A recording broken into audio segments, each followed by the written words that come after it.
მევენახეებისთვის ყველაზე აქტიური სეზონი რთველი უკვე ძალაშია ღვინის ეროვნული სააგენტოს მონაცემებით კახეთში ამ დრომდე 260,000-მდე ტონა ყურძენია გადამუშავებული.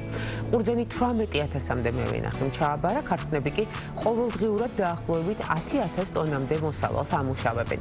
რაც შეეხება რაჭას, ამბროლაურის მუნიციპალიტეტში ამ ეტაპზე გადამუშავებულია დაახლოებით 1400 ტონა ალექსანდროული და მუჯურეთული დღევანდელი მოსავლის, წლევანდელი მოსავლის მოლოდინი კი 2,000 ტონამდეა. აჭარაში საოჯახო სასტუმროების მასტიმულირებელი პროექტი სახელწოდებით კარგი მასპინძელი მიმდინარეობს. პროექტი ევროპული მოდელის Good Host-ის ანალოგია და მიზნად ისახავს ქალაქგარეთ გამორჩეული სტუმართ მასპინძლობის, ავთენტური გარემოსა და ვიზუალის მქონე საოჯახო სასტუმროების პოპულარიზაციას. ასევე მათ სტიმულირებას ტურისტული ბიზნესის განსავითარებლად. პროექტი კარგი მასპინძელი აჭარის ტურიზმის დეპარტამენტის ტურისტული პროექტების განვითარების სააგენტომ რეგიონში საოჯახო სასტუმრო სახლების წახალისებისა და მომსახურების ხარისხის გაუმჯობესების მიზნით გასულ წელს დაიწყო. ამ ეტაპზე სტატუსს აჭარაში უკვე 15-მდე საოჯახო სასტუმრო სახლი ფლობს.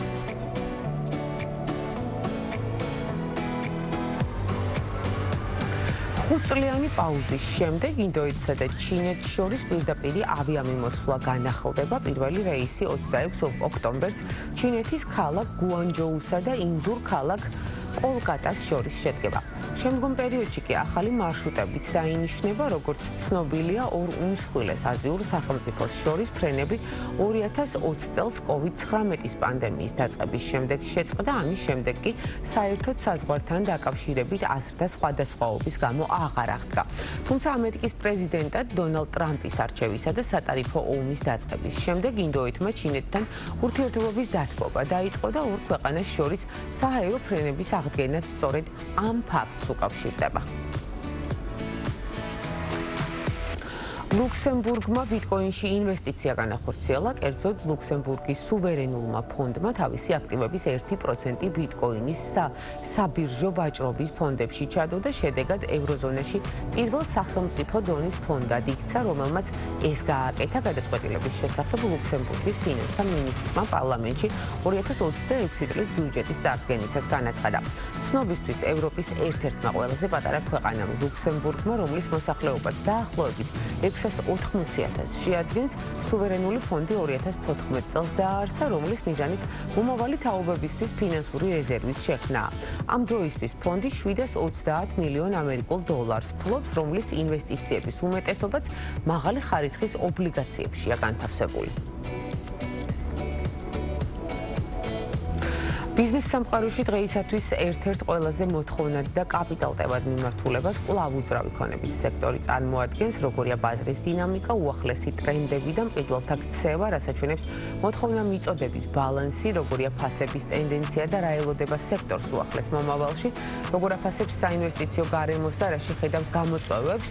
ექსპერტული შეფასებით ჩვენი სტუმარია უძრავი ქონების ბაზრის ექსპერტი ლევან ლაბარტყავა. მოგესალმებით ბატონო ლევან, მადლობა სტუმრობისთვის. ჩვენ უკვე აღნიშნეთ, რომ საზოგადოებისთვის ძალიან საინტერესო და აქტუალურ თემაზე უნდა ვისაუბროთ და პირველ რიგში დავიწყოთ შეფასებით უძრავი ქონების ბაზრის, რა თქმა უნდა, ფასების დინამიკა როგორია, მოთხოვნა მიწოდება რასაჩვენებს და ბოლო 8-9 თვის ჭრილში, ანუ წლის განმავლობაში რა ცვლილებებია სახეზე. მოგესალმებით, მივესალმებით თქვენს მაყურებელს. მადლობა პირველ რიგში მოწვევისთვის. შეეხება უძრავი ქონების ბაზრის დინამიკა.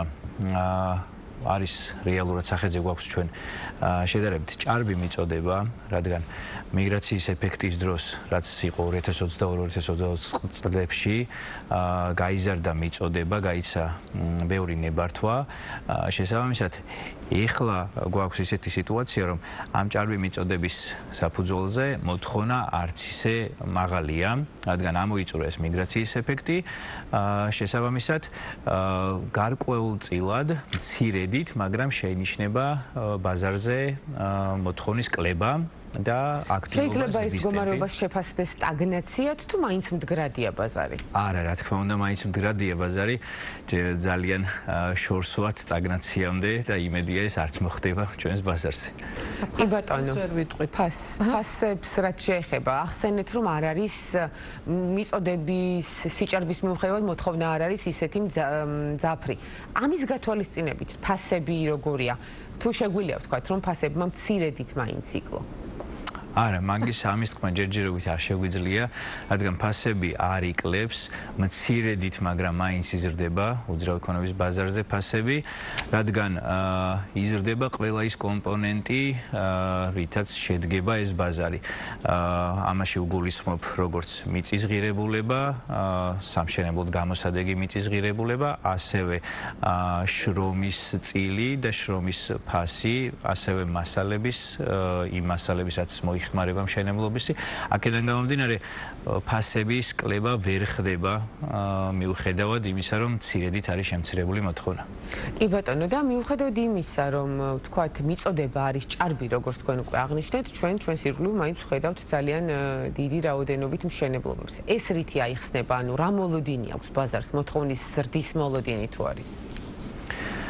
დეველოპერულ კომპანიებს, ვისაც აქვს წინა წლებში აღებული ნებართვები, ისინი ცდილობენ, რომ პროექტები განახორციელონ, რა თქმა უნდა, მათი ბიზნეს აქტივობებიდან გამომდინარე, ბიზნეს საქმეებიდან გამომდინარე. თუმცა სხვადასხვა ხერხებით პასუხობენ ამ მცირედით შემცირებულ მოთხოვნას. ეს არის სხვადასხვა აქციები, სხვადასხვა საჩუქრები, რასაც პირდებიან მომხმარებელს და ამით ცდილობენ, რომ ეს ბაზარი დაბუსტონ და აქტივობა მოამატონ, რაც ჯერჯერობით გამოსდით. კი ბატონო, ანუ მარკეტინგული ხერხებით და ხმებით მუშაობენ ისინი მომხმარებელზე. საინტერესოა თბილისის მაგალითზე რომ ვისაუბროთ, რომელი უბნებია ამ დროისთვის ყველაზე მეტად მოთხოვნადი, ერთის მხრივ, საზოგადოების მხრიდან, მყიდველების მხრიდან და მეორეს მხრივ, რომელი უბნებია ყველაზე მეტად დატვირთული მშენებლობებით. ცენტრალურ უბნებში ბევრ მშენებლობას უკვე ვეღარ შევხვდებით, რადგან შემცირდა შემშენებლად გამოსადეგი მიწა, შეიძლება ითქვას, რომ აღარც არის უკვე ასეთი მიწა, თუ რაღაცა ძველი პროექტების და ავარიული შენობების დემონტაჟი არ მოხდა და მათ ადგილზე არ მოხდა ახალი მშენებლობების დაწყება. აქედან გამომდინარე, მშენებლობების აქტივობა არის საბურთალოს, დიდი დიღმის ტერიტორიაზე, ასევე ძალიან გააქტიურდა ისანი-სამგორის ტერიტორია, ორთაჭალა და ეს უბნები. შესაბამისად, ტრანზაქციების რაოდენობაც მოდის ამ უბნებზე, სადაც ბევრი მშენებლობაა და სადაც ჯერ კიდევ არის იმის შესაძლებლობა, რომ დეველოპერულ კომპანიებმა პროექტები ააშენონ, ნებართვები მიიღონ და შემდეგ მშენებლობა დაიწყონ და გაყიდვები. კი ბატონო, უძრავ ქონებაში ინვესტირებაზე მინდა გკითხოთ, აქტივობის შემცირება გარკვეულწილად ალბათ აისახება ამ ტენდენციაზეც, ხომ უძრავ ქონებაში ინვესტირების. თქვენ როგორც ექსპერტს საინტერესოა საზოგადოებას მივაწოდოთ ინფორმაცია, კვლავ გამართლებულია თუ არა უძრავ ქონებაში ინვესტირება და დივერსიფიცირება ხომ არ არის ამ მიმართულებით უფრო მეტად გამართლებული, მაგალითად რეგიონებში. ქუთაისი არის ძალიან აქტიური დეველოპმენტის მიმართულებით, ახლა ალბათ დამეთანხმებით, ბათუმი იყო თბილისის შემდეგ. კი, ანუ ის ტენდენცია, რაც წელს შეინიშნება თბილისის უძრავი ქონების ბაზარზე, რომ ტრანზაქციები მცირედით შემცირებულია წინა წელთან შედარებით, ეს არ შეეხო ბათუმს მაგალითად. ანუ ბათუმში პირიქით მცირედით ზრდა არის ტრანზაქციების რაოდენობაში. შესაბამისად, რაც შეეხება საინვესტიციო მიმზიდველობას, მცირედით დაკარგა საინვესტიციო მიმზიდველობა უძრავმა ქონებამ, მაშინ, როდესაც მიგრაციის ეფექტი შემცირდა და ბინებზე ქირის ფასი დავარდა, ანუ დაიწია, ამ დროს აიყვნენ გარკვეული ადამიანების ჯგუფი, რომლებიც ცდილობდნენ გაეყიდათ თავიანთი ბინები, რადგან შემცირებული ქირის ფასი ვეღარ უზრუნველყოფდა მათ იპოთეკური სესხების მომსახურებას. ეს შემცირება უკვე ამოიწურა, ეს შემცირების ტემპი დასტაბილურდა მართალია, ამიტომ შემცირება აღარ ხდება და მცირედით ბოლო თვეებში ქირის ფასი უკვე ნელ-ნელა იწყებს ზრდას. აქედან გამომდინარე, იმ მიმზიდველობას, საინვესტიციო მიმზიდველობას, ისევ დაიბრუნებს უძრავი ქონება, კერძოდ ბინები. რაც შეეხება კომერციულ ფართებს, მათ მხრივ მიმზიდველობა ყოველთვის იყო და არის და იქნება, რადგან უნიკალური საშუალება საინვესტიციოდ და ფულის შესაგრობად, რადგან საქართველოში არის ბევრი ინსტრუმენტი ფულის დასაბადნებლად, ხო? ჩვენთან არ არის ისეთი აქტიური ბაზარი, თუნდაც ფასიანი ქაღალდების, აქციების, სხვადასხვა ობლიგაციების და ასე შემდეგ. ამიტომ ყველაზე კარგი ბატონო, სწორედ ეს მიმართულება კომერციული უძრავი ქონების ბაზარი პანდემიის შემდგომ პერიოდში განიცდიდა მნიშვნელოვან ვარდნას ალბათ დამეთანხმებით. ახლა რომ შევადაროთ, ანუ შესადარად რო ავიღოთ პანდემიამდელი პერიოდი, ანუ როგორია პროცენტული მაჩვენებლები? კომერციული უძრავი ქონების მოთხოვნაზე მეკითხებთ, ხო? მოთხოვნის ნაწილში რეალურად ფაქტიურად მოთხოვნა აჭარბებს მიწოდებას, რადგან ფაქტიურად ბაზარზე არ არის მიმზიდველი ობიექტები. ცენტრალურ ქუჩებზე თქვენ ვერ ნახავთ ცარიელ ობიექტს, რომელიც შესაძლებელია გამოსადეგი იყოს კომერციული თვალსაზრისით.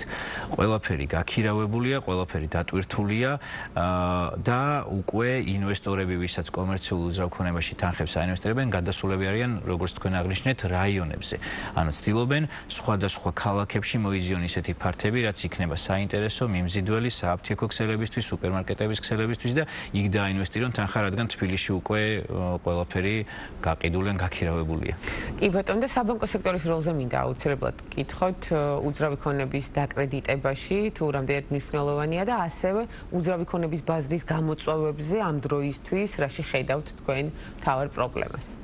საბანკო სექტორის როლი უმნიშვნელოვანესია უძრავი ქონების ბაზრის აქტივობაში, რადგან ესეც იყო ერთ-ერთი ფაქტორი, რის გამოც შენელდა ტრანზაქციები უძრავი ქონების ბაზარზე, რადგან საბანკო სექტორში გაიზარდა პროცენტების მაჩვენებელი. ანუ სესხებზე საპროცენტო განაკვეთი რომ ცოტათი გაიზარდა, ვიცით ბოლო წლებში, ამანაც განაპირობა რომ უკვე მოსახლეობა ერიდება იპოთეკური სესხით უძრავი ქონების ამიტომ ეს ბაზარი პირდაპირ აისახება საბანკო სექტორის ცვლილებები უძრავი ქონების ბაზარზე. კი ბატონო, და ბოლოსკენ შევაჯამოთ, გითხარით 2026 წელს როგორია თქვენი მოლოდინები და როგორი იქნება თქვენი რჩევა ადამიანებისთვის, ვინც გეგმავენ უძრავ ქონებაში ინვესტირებას, უნდა ველოდოთ ფასების კლებას თუ პირიქით ფასი მუდმივად გაიზრდება და თუ გვაქვს ახლა შესაძლებლობა ინვესტირების დრო არ დავკარგოთ? სწორი შენიშვნა, დრო არ უნდა დავკარგოთ, თუ გვაქვს შესაძლებლობა, რადგან ბოლო წლებში ხედავთ რომ ბევრი ქარტეხილი გამოვიარეთ, ის იყო პანდემია თუ სხვა მოვლენები, იყო ისეთი მომენტები, როდესაც ფასი კორექტირდებოდა, მცირედი კლება აღინიშნებოდა ბაზარზე, მაგრამ ეს მცირედი კლება მაქსიმუმ გრძელდებოდა ხოლმე რაღაცა რამოდენიმე თვის ან მაქსიმუმ 1 წლის განმავლობაში. ყოველთვის ფასი უბრუნდებოდა თავის ნიშნულს და იწევდა ზევით. ამიტომ ესეთ კორექტირებებს რო არ ველოდოთ ბაზარზე, გრძელვადიან პერსპექტივაში ყოველთვის ფასი იზრდება. ამიტომ არასდროს არ უნდა დაველოდოთ, რომ ფასი გაიაფთება უძრავი ქონების ბაზარზე, იმიტომ რომ მიწის ფასი ყოველთვის იზრდება. თბილისში თუ თბილისის გარშემო რეგიონებში შესაბამისად აშენებული უკვე და მშენებარე ობიექტების ფასიც მიყვება ამ ტენდენციას. კი ბატონო, ძალიან დიდი მადლობა სტუმრობისთვის, საინტერესო საუბრისთვის. ლევან ლაბარტყაბა უძრავი ქონების ბაზრის ექსპერტი იყო ჩვენი სტუმარი.